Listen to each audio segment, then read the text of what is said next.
Söyle boz güvercin derdin ne senin o yol. Gece 12'de işin ne burada? Söyle boz güvercin derdin ne senin o yol. Güzel anam hastam ağlarım gülmem. Belki de bir haber getirdim bilmem. Hayırlı değilse al götür almam.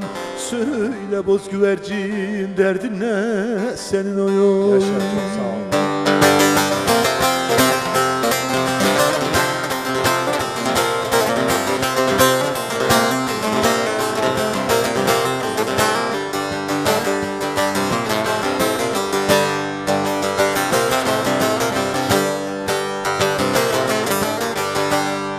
Azrail sen dilim varmaz sormaya.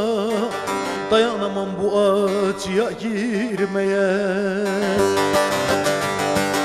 Anam mısın geldin beni görmeye.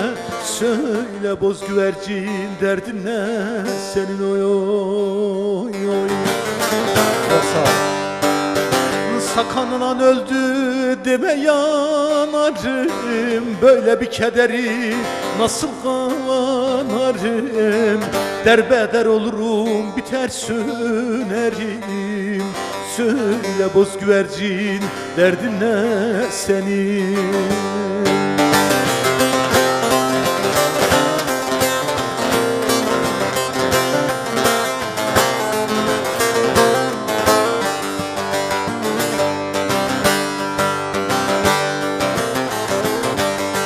Adım İsmail'dir, anam mihriban. Doğru yerdeysen cevap ver hemen. Meraktan çatladım, halim çok yaman. Söyle boz güvercin derdin ne senin o yol. Gücüm yetmez elim kollarım bağlı. Çaresiz kalmıştır bu aladağlı. Anamın derdiyle ciğerim dağlı. Söyle boz güvercin derdin ne senin.